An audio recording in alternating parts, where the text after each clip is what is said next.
وانا لا تبشر حوق انا لو قصص markaad Kismaayo ka soo baxday kadib maxaa dhacay xageed soo martay waxaan soo maray wadada Kismaayo meesha la yiraahdo Kismaayo Qooqani meesha la yiraahdo Diis Galiley Darleere maxaa qasaare ku soo gaaray oo aad noo sheegi kartaa xilliban wallahi meeshaas adigu beelihii deganaa eriyadaas baa muxuu ahaa jidgooyooyin badan loo sameeyo ilaa 7 gaaraya rag badanna waa iga dhintay qalab iyo gaadiidna waa nooga qaateen magaalada qasaarihii nagu soo gaaray iyo kii dad kale aan ku gaarsiinay annagu midna ma heli karno sababtoo ah waan ka soo baxnay maana heli karin marka macluumaadkeeda dadka wax dhintay iyo wax dhaawacan iyo maana heli karin taas laakiin waxaan ku sheegi karaa xilliga aan ka soo baxay jidgooyooyinkaas beeluhu ii sameeyeen qasaarihii iga soo gaaray ilaa adigu 18 nin baa nooga dhimatay ilaa 22 waa nooga dhaawaceen 3 baabuurna waa nooga qabsadeen oo mid qori saaran yahay xoogagii kula dagaalamay Kismaayo ka soo bixiyo waacayo xoogagaasi waxa weeye waa beelo weeye waa beesha la yiraahdo Kablalax waxaana caawinayay oo dagaalka la galay ururada al-shabaab maxaakiimta iyo ciidan gaar ahaa oo ORS ay meesha ku diyaarsatay adigana maxaad isku sifayn lahayd anigu maxaan isku sifayn lahaa anigu waxaan ahay xildhibaan dawladda ka tirsan Kismaayo joogay wax dhibaato iyo wax mushkilaa oo anigu abuuray ma jirin meeshaas adigu dagaal qabayska oo meesha aan ka dhashayna wuu deganaa ilmahaygii waa joogeen saddexaas oo aan leeyahay baa degan in dadkiisii la joogaan ahaa dagaalkaas magaalada lagu soo weeraray baan dhinaca iga qabsaday marka adiga waxaad leedahay anigu ma hogaaminaynin maleeshiyaadkii Kismaayo ku dagaalamayay dagaalka dhinac uu iga qabsado qorshaha kuma jirin baad leedahay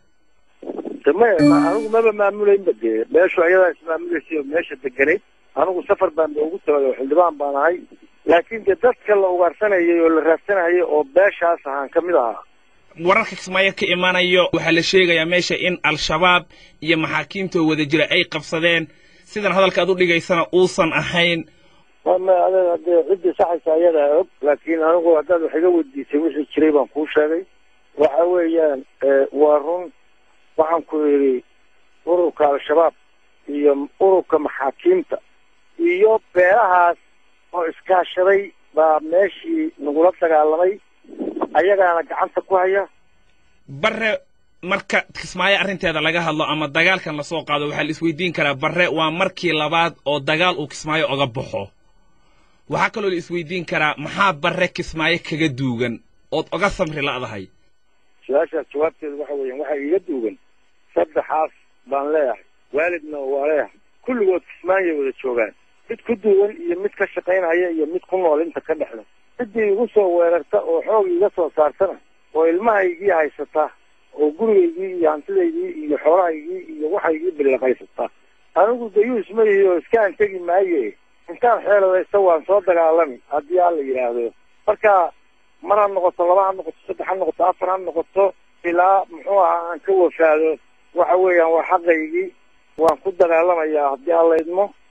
marka waxaad leedahay nin deegaanka u dhashay baan ahay laguna soo gardaroodo la soo weeraray horta waxa weeye aqoonshow Soomaalidu waxay tiraahdaa awraaray ninna si ku yiri ninna si ku qaaday adu dhalatay iyo maadan dhalan midna ma aha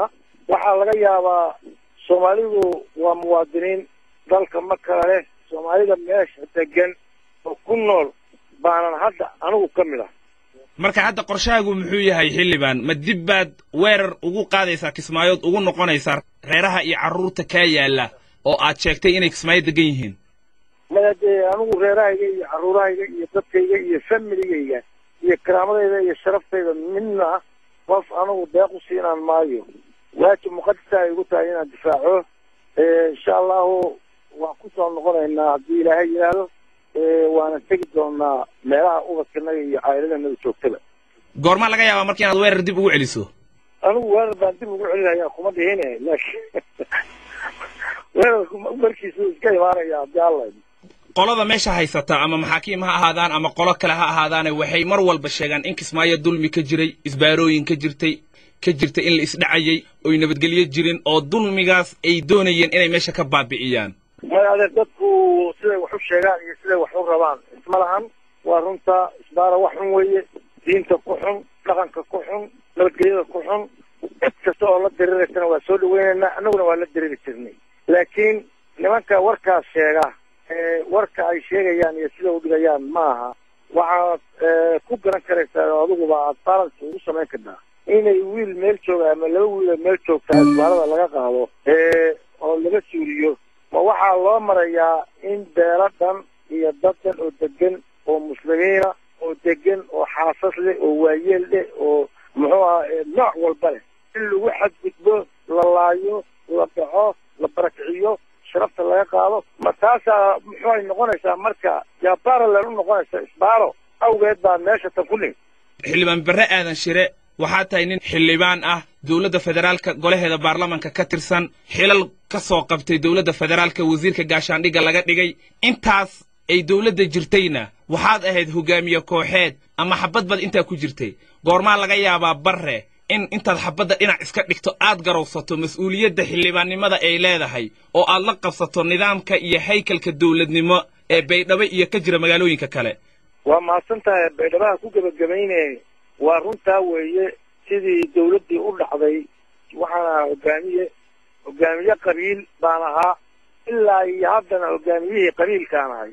xilka hoggaanka qabiilka wax igala wareega xilliga aan helo baanan horta arrintaas wareejinayaa kuna gudbi doonaa nidaamka guud oo aad sheegaysid haddii aan la helin waxa weeye waxa hoggaankan aan ku dagaalamayo dagaaladan badan aad sheegayso dhammaan waxa weeyaan dadkaygaa lagu soo qaadayay anaa laygu soo qaadayay weligay meelaan doonahayo maanan aadin xukun ma aadayno meel kale uma soconno annagu waxa weeyaan qabiil ahaan baan deegaan ahaan iyo kiraam ahaan iyo sharaf ahaan baan isu difaacnaa